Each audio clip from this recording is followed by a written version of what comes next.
Дами и господа, почитувана јавност, значи денеска е втори или трет ден како разговараме за финансиска стабилност, како што и пред некој една реплика кажав, за финансиската нестабилност во Република Македонија. За каква финансиска стабилност ние денес говориме, може да видиме од четирите кризи во кои се наоѓа Република Македонија. Економската, енергетската, топлинската и здравствената криза. За каква финансиска стабилност ние денес говориме, може да видиме по тоа каде ни се наоѓа судството. Со 92% недоверба од граѓаните. За каква финансиска стабилност ние денес говориме, може да видиме од извештајот на Народниот правобранител, каде тој ја нотира спрегата помеѓу полицијата на Оливер Спасовски и криминалот и криминалците. За каква финансиска стабилност ние денес говориме, може да видиме по тоа што, односно како тоа началници на кланот Оливер Спасовски дилаат дрога и како началници, директори на Оливер, блиски негови соработници, како што беше вчера или завчера, се пукаат меѓу себе. Се пукаат. Значи, без безбедност, финансиска стабилност во една држава не може да има.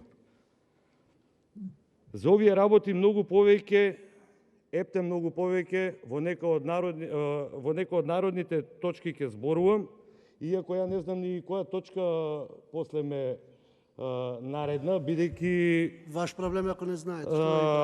Бидејќи ексклузивно право е очигледно на господинот Џафери, само тој да знае наредната точка која ќе биде, иако нели си имаме ние дневен ред кој некако го изгласавте пред една недела.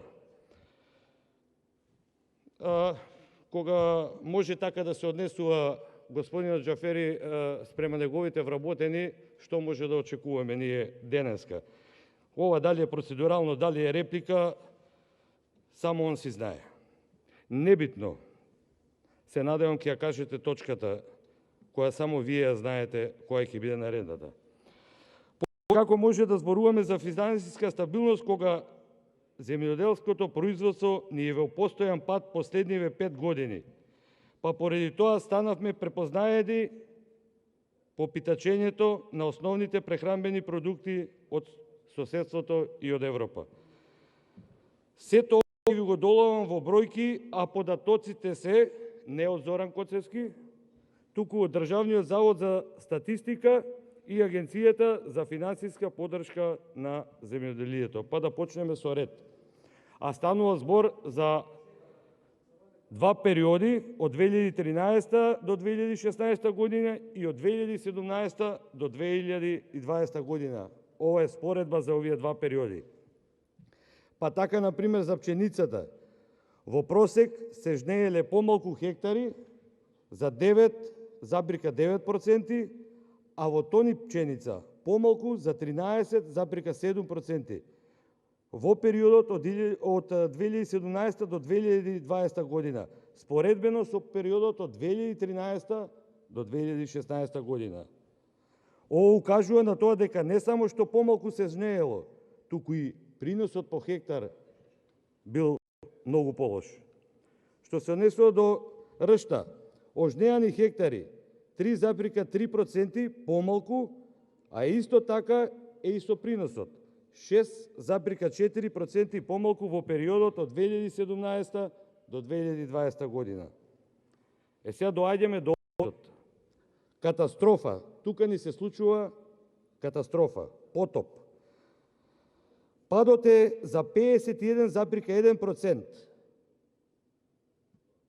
по хектар, колку е ожнеано, и по принос 46,56% помалку, споредбено со овие два периоди.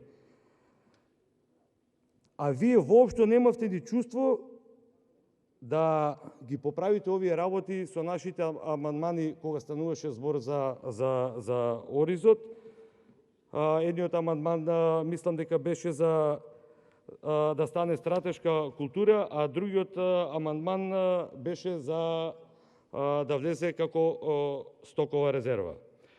Што се однесува до сончогледот, падот во овие периоди, значи падот од 2017 до 2020 година е 9,5% и по принос 25,6%. Ама, нели, ние си имаме влада која горе-долу и знае и не знае да питачи, па сега зетинот го купуваме по цена од околу 150 денари. Истото се случува и со добитокот и живината, каде падот во истиот период оди 13%, 12%, 19% и така натаму, и така натаму. Што се однесува до директните плаќања во земјоделието, падот во 2020 година е 4,2 милиарди денари и тие опаѓаат се до ден денешен до 2022 година, кога изнесуваат само 3,5 милиарди денари. Значи, да сумираме, да донесеме на заклучок, земјоделието ни е во слободен пат и се случува катастрофа. Податоците покажуваат дека во последните неколку години, од 2018 година, состојбата во земјоделието се катастрофални и допрва ќе се влошуваат. Затоа што немате нити знаење, нити волја да ги решите овие проблеми. Ова се најлошите политики на влада која е една од најлошите во историјата на Република Македонија. Ова со сигурност можам да го констатирам, бидејќи ниту во 1999 година, кога имаше воен конфликт во соседството, нити во 2001 година, кога имаше војна овде во Република Македонија, а исто така и во двете економски кризи, 2009 и 2012 година, сме немале овакви поразителни резултати. Значи, оваа влада е катастрофа од влада. Затоа, единствена работа што може да се случи во овој период е оставката на Ковачевски и нови воредни парламентарни избори.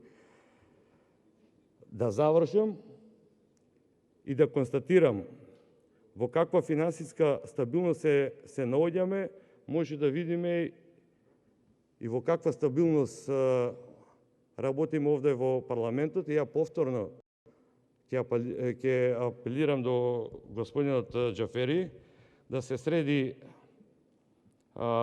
собранискиот сајт, да работи нон-стоп, а не кога ќе му текне, кога нема да му текне. И уште од сега да му кажам дека системот долу во салата Македонија за кратко време ќе доживее крах. Благодарам.